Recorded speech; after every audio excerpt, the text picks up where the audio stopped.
बिस्मिल्लाहिर्रहमानिर्रहीम जी, अस्सलाम वालेकुम। ये वाली जो प्रेस कॉन्फ्रेंस है वो आपके साथ को 5 केसेस की डिटेल्स डिस्कशन के लिए आप लोगों को बुलाया गया है। MYK न्यूज की वीडियोस देखने के लिए हमारा चैनल सब्सक्राइब कीजिए और बेल आइकॉन को क्लिक कीजिए ताकि आप हमारी आने वाली वीडियो से बाखबर रह सके। 2 केसेस जो है वो ऑलरेडी आप लोगों के नोटिस में हैं और उनकी सिर्फ आज चूँकि इन्वेस्टिगेशन कंप्लीट हो गई है और फर्दर जो उसकी कंप्लीट डिटेल्स थी वो आपसे शेयर करनी थी। 3 केसेस जो हैं वो फ्रेश हैं और उसकी भी आपके साथ डिटेल्स जो है वो शेयर करनी है। मेरे पास चूँकि SP सिटी इन्वेस्टिगेशन का भी चार्ज है और सिविल लाइन का भी चार्ज है। 2 केसेस जो हैं वो शादरा के हैं, 2 केसेस दादा दरबार के हैं और 1 केस जो है वो सिविल लाइन्स का है। वो फिर हम अभी फर्दर जो है एक एक करके आपके साथ डिटेल्स को शेयर करते हैं। सबसे पहला जो केस है वो 1908/22 है थाना दादा दरबार का, जो कि 7 जुलाई को दर्ज हुआ था, जिसमें 15 की कॉल चली थी कि एक बहन भाई को जो है वो कत्ल कर दिया गया है। और वहाँ पे जब वो कत्ल करने के बाद हम जब मौके पे हमने रिस्पॉन्ड किया तो उसमें सुफियान नामी जो हस्बैंड था उसका और साला उसका जो बहनोई था, उसके ऊपर शक का इजहार किया गया कि जी उसने इन दोनों को मार दिया है और उसके बाद वो वहाँ से गायब हो गया है। इंचार्ज दादा दरबार जो हमारे साथ बैठे हुए हैं, इंस्पेक्टर बूटा, इनकी टीम ने जो है वो फौरी तौर पे रिस्पॉन्ड किया और इसके ऊपर आपको पता होगा कि CM साहब ने भी नोटिस लिया हुआ था इस केस के ऊपर। लेकिन अल्हम्दुलिल्लाह कि आज सुबह की जो है हमारी कार्रवाई में जो मेन इसका मरकज़ी मुलज़िम था सुफियान, वो अल्हम्दुलिल्लाह हमने गिरफ़्तार कर लिया और जिसने अपनी कन्फेशन भी कर लिया है कि उसने इस केस में जो है वो दोनों को कत्ल किया है। और बेसिकली वो आइस का नशा करता था और इंटरेस्टिंगली 2019 में एक मंशियात फ़रोशी के केस में वो जेल भी जा चुका है। और यहाँ पे उसकी जो ग्रीवेंस थी वो ये थी कि उसकी वाइफ उसको नशा करने से रोकती थी, जिसके गुस्से में आके उसने पहले जो है वो ऐनी शाहिद को वहाँ से गायब किया कि चूँकि वो अपने जो है वो साला के घर में आया हुआ है और घर में साला और उसकी वाइफ मौजूद है, बाकी सारे जो है वो जो उसके साले थे वो बाहर चले गए हैं। तो उसने मौके की मुनासिबत जानते हुए सबसे पहले अपने साले को जो है वो कत्ल किया, उसके बाद अपनी वाइफ को मर्डर किया और उसके बाद वो वहाँ से गायब हो गया। अभी फर्दर जो उसकी इन्वेस्टिगेशन है वो इन प्रोसेस है, लेकिन जिसमें अल्हम्दुलिल्लाह जो ब्रेक हमने यही करना था कि जो मेन मुलज़िम इसके अंदर है वो अल्हम्दुलिल्लाह हमने गिरफ़्तार कर लिया है। दूसरा केस भी जो है वो दादा दरबार से ऑलरेडी आपके पास जो है वो डिस्कस्ड है। आप लोगों को ऑलरेडी पता है कि एक भाई ने अपने 2 भाइयों को कत्ल कर दिया है और उसके बाद जो है वो हमने उसको गिरफ़्तार किया। बेसिकली ये प्रॉपर्टी का तनाज़ा था। ये 1580/22 मुकदमा है और इसमें मुलज़िम जो है मोहम्मद मुख्तार ने अपने जायदाद के तनाज़े में दोनों भाइयों को है जो कत्ल कर दिया, सरफराज और अल्ताफ़ को। बेसिकली इसकी जो डिटेल्स है वो ये है कि वो 3 मरले का ये घर है जिसमें तीनों भाई जो है तीनों पोर्शंस पे रहते हैं और हर एक पोर्शन जो है हर एक भाई उसमें अपने अपने हिसाब से रह रहा था। लेकिन जो छोटा भाई है ये मुख्तार बेसिकली ये चाह रहा था कि ये तमाम जायदाद जो है वो हथिया ले, जायदाद से हिस्सा मांग ले। तो जब उसके बड़े भाइयों ने उससे इनकार किया, उसको रजिस्ट किया, तो एक दिन इनकी जब लड़ाई हुई तो लड़ाई इतनी शदीद हो गई कि उसने गुस्से में आके दोनों भाइयों को अपने हिसाब से रास्ते से हटाने की पूरी कोशिश की कि उन दोनों को उसने कत्ल कर दिया, दोनों को फायर मारा और उसके बाद वहाँ से वो फ़रार हो गया। लेकिन अल्हम्दुलिल्लाह वो हमने फ़ौरी उस पर एक्शन लिया था, जिसकी वजह से जो है वो बंदा चंद घंटों बाद जो है वो हमने गिरफ़्तार कर लिया। अब हम आते हैं थाने शादरा टाउन के 2 केसेस की तरफ। सबसे पहले जो एक केस है वो जो हमने आपसे ब्रेक करना है वो है मुकदमा नंबर है 3095/3095/22। ये 9 जून को जो है वो ये मुकदमा दर्ज हुआ था।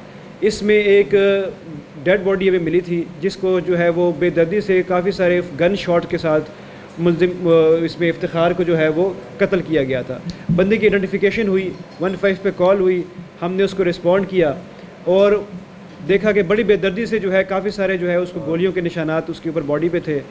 हमने उसको मूव कराया, उसके अलावा पोस्टमार्टम उसका हुआ, एविडेंसेस जो है वो कलेक्ट किए गए, सेफ सिटी की मदद ली गई, इसके अलावा बाकी सारे टेक्निकल एविडेंसेस जो हैं उसको हमने इसमें लिया। ये बड़ी एक इंटरेस्टिंग स्टोरी जो है वो ब्रेक हुई। इसमें incharge investigation Shahdara inspector Qayyum साहब ने बहुत मेहनत की और काफ़ी मेहनत करने के बाद मरकज़ी जो मुलज़िम था इसमें वकास उसको गिरफ़्तार किया। वकास जो है वो इफ्तिखार साहब के घर में मुलाजिम था और मुलाजिम जो है वो अपने ताल्लुकात इस्तवार करना चाह रहा था उनकी वाइफ समीना के साथ। उन दोनों की जो है वो एक आपस में सेटिंग थी और जब ये हमारा मकतूल इफ्तिखार घर से निकला उस रात को 9 जून को, तो वाइफ ने बाकायदा कॉल की मुलज़िम वकास को कि जी वो बाहर निकल गया है। वकास ने वहाँ पे रास्ते में उसको रोका, साथ में उसके एक भाई और एक कज़न था और 2 बंदे और थे। जिन्होंने उसको बड़ी बेदर्दी से फायरिंग करते उस टाइम पे मौके पे हलाक कर दिया और उसको कत्ल कर दिया। लेकिन टेक्निकल एविडेंसेस से, जियो फेंसिंग से, सीसीटीवी फुटेज से, बैक ट्रैकिंग से, डेटा एनालिसिस से तमाम लोगों को जो है वो हमने इसमें शामिल तफ्तीश किया और फाइनली जो है मेन मुलजिम जो है वकास इसमें गिरफ़्तार हो गया, हमारे हिरासत में है और अब जो है ये मुकदमा भी अल्हम्दुलिल्लाह हमारा ट्रेस्ड है। एक और मर्डर केस जिसमें सीएम साहब ने नोटिस लिया था, उसकी डिटेल्स आपसे फ़र्दर जो है वो सिर्फ शेयर करनी थी, ऑलरेडी आपके नोटिस में है कि जिसमें एक वजाहत को 14 साल लड़के को शादरा टाउन में बेदर्दी से कत्ल किया गया था, जिसकी डेड बॉडी मिली थी। लेकिन उसमें जो मुलजिम सुफियान था वो भी अल्हम्दुलिल्लाह 2 घंटे की मेहनत के बाद जो है गिरफ़्तार कर लिया गया। उसकी डिटेल्स ये ऐसी हैं कि FIR में चूँकि तीनों मुलजिमान का जिक्र है कि तीनों भाइयों ने मिल के किया, लेकिन हमारी इन्वेस्टिगेशन अब कम्प्लीट हो गई है। इसमें मेन जो मरकज़ी मुलजिम है वो एक ही है, सुफियान। उसकी डिटेल ये है कि उसने ऐसा क्यों किया।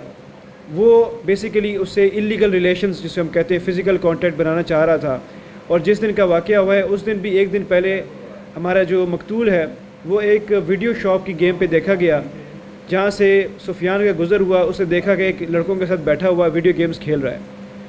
जब वो घर आया तो सुफियान ने उसको बुलाया अपने पास, उसको समझाया कि ऐसे काम ना करे क्योंकि आप गलत सोबत में पड़ जाएंगे, आप इसको अपने इस तरह ना करो, मैं आपको समझा रहा हूँ, मैं आपका ख्याल भी रखता हूँ, सब कुछ करता हूँ, तो ये काम ना करो। जिस पे जो है वो मकतूल ने रजिस्ट किया कि आप कौन होते हो मुझे रोकने वाले, मैं आपका सिर्फ नौकर हूँ, लेकिन आप मेरे साथ इस तरह से रवैया नहीं इख्तियार कर सकते। वो लड़ाई जो है उस टाइम में शिद्दत इख्तियार कर गई।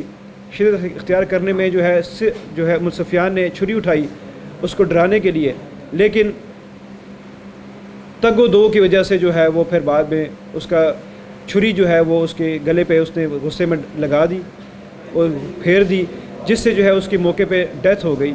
और सुफियान को जब उसने समझ नहीं आई तो उसने मेक श्योर किया कि वो उसको मार के वहाँ से निकले, घर को ताला लगाए और वहाँ से गायब हो जाए। गायब हो के वो अपने मामू के घर पहुँच जाता है, वहाँ से खाला के घर पहुँच जाता है। लेकिन हमारी इन्फॉर्मेशन चूँकि वहाँ पे फौरी थी, फौरी जो है इंस्पेक्टर कयूम साहब ने अपनी टीम के साथ उधर रिस्पॉन्ड किया और चंद घंटों में जो है उसको गिरफ़्तार किया। अब जो एलिमेंट है उसका जो फ़िज़िकल कॉन्टैक्ट का, उसके लिए सिर्फ हम DNA की रिपोर्ट का वेट कर रहे हैं कि ऐसा कोई चीज़ उसमें अगर नहीं है, वो भी हमारे पार्सल्स वगैरह जमा है, रिमाइंडर हमने PFSA को भिजवा दिया है। उसमें अगर हमें कोई इंशाल्लाह ताला अगर उसमें कोई चीज़ आएगी तो भी हम आपके साथ शेयर करेंगे और ये केस भी अल्हम्दुलिल्लाह हमारा ट्रेस्ड है। फाइनली जो सुबह से एक ख़बरों की ज़ीनत बन रहा था, हमारी जो ख़बरों की ज़ीनत बन रहा था, एक न्यूज़ के एक लड़की जो है लाइबा ख़ान सिविल लाइन थाने में जो है वो गायब हो गई है, उसको किसी ने अगवा कर लिया है। 693/22 मुकदमा जो है वो कल दर्ज हुआ, उसकी अभी इन्वेस्टिगेशन अभी चल रही है। लेकिन उसमें जो ब्रेक थ्रू ये है, जो इन्फॉर्मेशन ये है कि उसमें जो उसका निकाह नामा है वो सामने आ चुका है और इंटरेस्टिंगली वो निकाह नामा जो है वो 4 जुलाई का है। आज हमारी 15 जुलाई है तो 4 जुलाई से वो निकाह में है। और उसके अलावा उसने अपने वालिदैन के ख़िलाफ़ जो है वो एक जगह पे मजिस्ट्रेट के पास बयान भी दिया है कि मुझे और मेरे हस्बैंड को जो है वो अपनी जान का ख़तरा है मेरे पेरेंट्स से, तो मुझे तहफ़्फ़ुज़ दिया जाए। उसकी भी बयान भी आपके साथ शेयर हुआ है ऑलरेडी। फ़र्दर इसको इन्वेस्टिगेट कर रहे हैं। अभी लड़की का जो 164 का जो बयान है जो कि ज़रूरी है अगवा वाले केस में, वो भी बाकी है, वो इंशाअल्लाह ताला अभी हो जाएगा और उसके बाद फ़र्दर जो है उसकी इन्वेस्टिगेशन कंप्लीट हो जाएगी। तो ये 5 एक इंपॉर्टेंट केसेस थे, 2 आपके पास ऑलरेडी शेयर थे, 3 आपके साथ न्यू थे। हमने वो डिटेल के साथ आपके साथ शेयर करने के लिए आप लोगों को आज बुलाया था। मैं आपके तवस्सुत से जो है वो ये पैगाम देना चाहता हूँ कि पुलिस जो है अपने शहरियों के तहफ़्फ़ुज़ के लिए और पुलिस हर वक्त खड़ी है। हमारे दोनों इंचार्ज इन्वेस्टिगेशन को मेरी तरफ से शाबाश है जिन्होंने दिन रात मेहनत करके इस केस को ट्रेस किया और मुलज़िमान को अरेस्ट किया।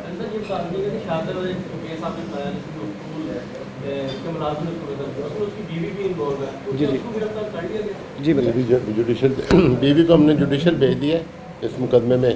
109 की हद तक वो मुलज़मा थी, उसको उस हद तक उसको जेल भिजवा दिया है। कल ही क्योंकि उसकी एहनत से उसने फ़ोन किया, फ़ोन करने की वजह से जो है एहनत की बेस पे हमने उसको चलान कर दिया।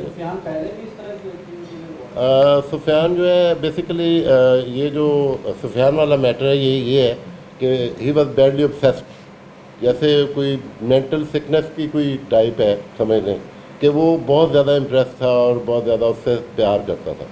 और उस वजह से वो बज़ाहिर तो लगता है कि मतलब जैसे कोई बहुत ज़्यादा डिफरेंट बात नहीं है, लेकिन हमारे माशरे का ये अलमिया है कि हम लोग इस तरह से चीज़ों को नहीं कर पाते जैसे हम सोचते हैं।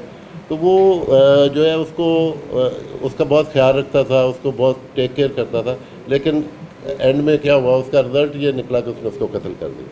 तो ये कोई मतलब कोई अप्रिशिएटेबल बात किसी सूरत में, ना रिश्ता अप्रिशिएटेबल था ना ये एक्ट अप्रिशिएटेबल है। बिल्कुल सर, ये बताइएगा कि डिफेंस में एक इंसिडेंट रिपोर्ट हुआ बच्चे के मर्डर का, जी। उसमें जो मेन कल्प्रिट है अबुल हसन, उसके बारे में कहा जाता है कि मुगलपुरा में उसने कोई आस्थाना बना रखा था, और हरबंसपुरा में या मुगलपुरा में, हरबंसपुरा वो एसपी कैंट मुगलपुरा में एक मर्डर हुआ था, बता रहे हैं कि वो मुंशियात जिन्होंने प्रोटेस्ट भी किए। जी उसमें तो अपडेट है।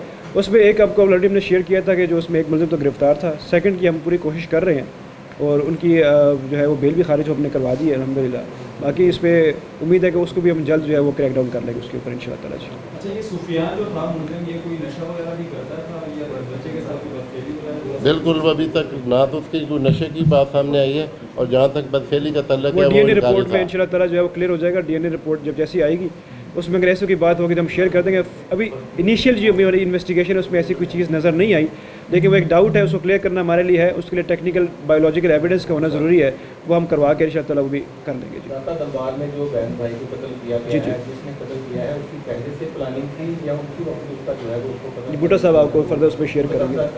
बिस्मिल्लाहिर्रहमानिर्रहीम। इसकी जो है ना, इसकी बीवी के साथ 4-5 माह से जो है ना, नज़दीक हो जाए ज़रा। इसकी बीवी जो है ना, इसके साथ नाराज़ होकर हम वालदैन के अपने भाइयों के पास आ चुकी है। ये 2-3 दफ़ा का आया, उसको जो है ना इसका भाई जो है ताला बना, वो उसको इसके उनके घर आना अच्छा ना समझता था। उसने उसको मना किया कि हमारे घर ना आया करे, क्योंकि ये भी बेसिकली मंशियात फरोश है। ये सफियान भी उधर गुजरात में, इसमें 2019 में इसका 9C का पर्चा हुआ, वो भी हमने टेस्ट किया जब इसको टेस्ट कर रहे थे। ये इसने इस रंजिश की वजह से कि ये तो मेरी बीवी को भी नहीं आने देता मेरा साला, और मुझे भी जो है ना बुरा भला कहता है, इसी वजह से जो है ना उन्होंने अपने दिल में रंजिश रख कर वो इनके घर आया। वो उसने प्लान इसीलिए बनाया कि इसको मैं अपने रास्ते से हटा के उसको फिर करूँ। हाँ जी, कर थैंक यू। सर जी, वो लाइबा वाले केस में आपने लड़की को तहवील मिली और इंटरव्यू नबी वो 19 ईयर्स उसकी एज है। जो उसने मजिस्ट्रेट को जो पहला बयान 6 जून को जो मैंने आपसे शेयर किया, उस पर 19 ईयर्स लिखी हुई है। अभी 164 के स्टेटमेंट का हम तारुफ कर रहे हैं, उसमें जब स्टेटमेंट आएगी तो फर्दर इन्वेस्टिगेशन में फाइनलाइज लड़का लाहौर का है जिसे निकाल जी बिल्कुल, वो समनाबाद रहने वाला है, समनाबाद का जी, जुनेर नाम है उसका जी। Thank you so much ji.